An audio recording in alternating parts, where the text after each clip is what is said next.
Ladles and jelly spoons, burps and gurgles, my name is Johnbonne.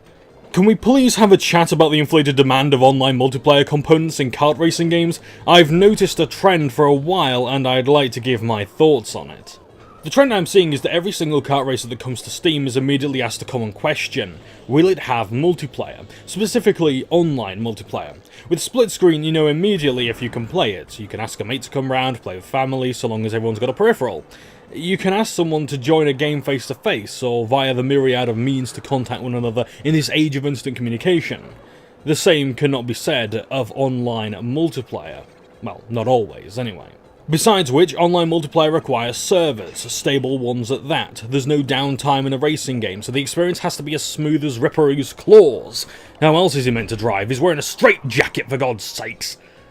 However, servers cost money, and time to set them up, run them constantly, and maintain them. Time that could be better spent on other facets of the game, especially if there's only one person. However, servers cost money, and time to set them up, run them constantly, and maintain them. Time that could be better spent on other facets of the game, especially if there's no one person dedicated to the job of online maintenance, and not relying on third-party support. That's the story of The Karters, one of my most highly anticipated games of all time. Delayed on numerous occasions with minimal closed beta testing instead of going through early access, the game has been held up for 8 days by Steam for quality control.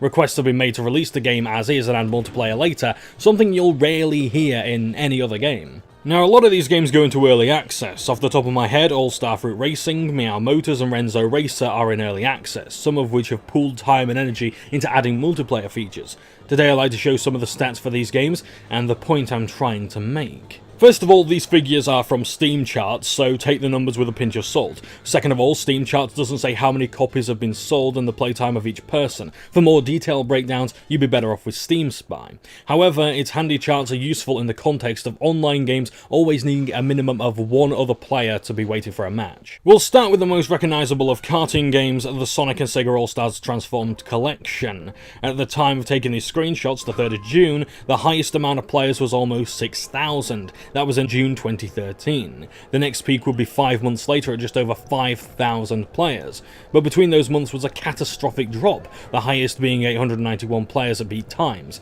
Still, that's bloody good if you're looking for an online match. Oh yeah, here's another caveat though. A lot of these games have some solid single-player action, so a lot of these numbers will consist of people playing the adventure, campaign, story mode, whatever it's called for each of these games. But for the sake of discussion, let's also imagine that each of these players are playing the online component. If they're not in a match, they're waiting for one. Things are looking good so far, but the figures fail to lift back up to so much as 500 players. If we take the 24-hour peak of 154 players, that's approximately 14 full matches with a few dregs left over. Assuming they're all playing the multiplayer, that's a pretty darned active game. But if we have a look at its older brother, Sonic and Sega All-Stars Racing, there's a stark contrast in playing figures. Its all-time peak was 74 players at any given time, which is the kind of figures I'd be looking at to see if a game was still active. Again, assuming they're all online. Even then, that was in January 2016, over 2 years ago. Its glory days are long gone. In the past 12 months, it's hovered around 20 concurrent players, an okay number if they're dedicated and I can match their skill, but this has wavered since the end of Q1 2018. With the news of Team Sonic Racing, this number might shoot up until its release, when it may plummet completely. Their popularity is the exception, not the rule. Don't forget that those games have AAA budgets, experienced driving games devs, and an ages-old mascot, but even then, that wasn't enough to keep Sonic and Sega All-Stars Racing active. In its defense, I'll say this, it was one of the earliest karting games on Steam. There's so many available on disc, but they're usually in bargain bins or from unknown developers. Let's take a look at a more extreme example, Micro Machines World Series. Multiplayer only, demanding $24.99, a Codemasters game for a Codemasters price. Since its release in June 2017, it has seen very little in the way of positive reception. For a multiplayer game based on a nostalgic brand, it sure failed to keep the attention of many players. Its peak was at 221 active players, but has struggled since to get over 20 at any given time. And now, in all fairness to World Series, it doesn't require many players, but if you want the maximum 12, you can either join another 11 players or piddle about in the shallow end with 2 other people. There's no way you can have 2 full, satisfactory matches at the same time. So not even the brand saved it. Let's have a look at another game. Surprisingly, Garfield Kart, or as I continue to call it, Garfield Kart, has done nothing but gain in popularity. What was once considered a bad game is now so bad it's good.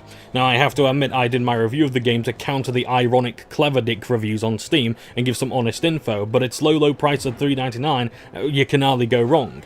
Well, despite its technical hemorrhoids. Taking a look at the averages on peak players, it seems to have done well for itself, and in January 2018 it hit its peak of 60 players. I should just point out that it's not just high numbers I'm looking for, but consistent ones. It's important that the game not just has a large community, but one that I can rely on for a few hours of multiplayer mayhem. Let's keep the positivity going. Toybox Turbos, the game that Micro Machines leached so many assets from, has done much better for itself in terms of activity. Its peak was only 139 players, but it had greater luck at drawing more people at any given time than World Series. Still, the numbers are small. Also, just a bit of personal experience here, the reason why I couldn't get so much multiplayer footage from this game for my review is because the 2 matches I managed to join I'd win most of the time and people would leave after the next round. Now, I don't want to boast too much, but come on, when this is the one genre I'm good at, I think I'm allowed to every now and then. Then again, it's a children's game, so perhaps I shouldn't burst a blood vessel over my victory. Not much to say on this one, it's a superior game to Micro Machines World Series, but yet it fails to draw much interest in the online scene. Disastrously, Tabletop Racing World Tour has failed to keep players' interest, a shame given how highly I can recommend it and what fun I had. Also, the same story about my epic victories apply here. When I win good. It only peaked during its May release with 68 players, but has not once met those figures, with active players being as low as 8 at peak times. By the way, I should have said this earlier, but if you want to check these stats out yourselves, I provided links in the description and you can get a per-hour view of how many players are online at once. But before we wrap up, let's have a look at a karting game I've not played as much as I would like. All-Star Fruit Racing.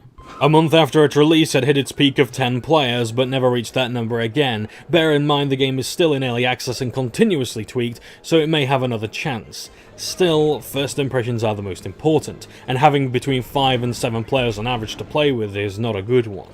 Well, I hope that's given you an insight as to why I don't value the online multiplayer component of these games so much, or more specifically, why I don't like when people claim a game is doomed if it doesn't have such things.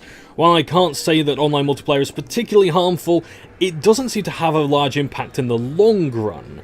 From what I can see, it's normally used to draw people in, but when we have a look at the reception of Micro Machines or Obliterators, it's clear that people like their single-player content to be substantial too. So if there's going to be multiplayer, great, but I ask both consumers and developers to think of the future. Are you buying and making the game just for multiplayer? How long do you expect to play it? Do you expect to be able to pick it up again in a month, 3 months, 6 months? Are offline options available for local play, and is there content you enjoy in the event the servers get shut down? Now I've got that off my chest, my name has been Johnbonne, and I thank you ever so much for watching. Ta-ta for now.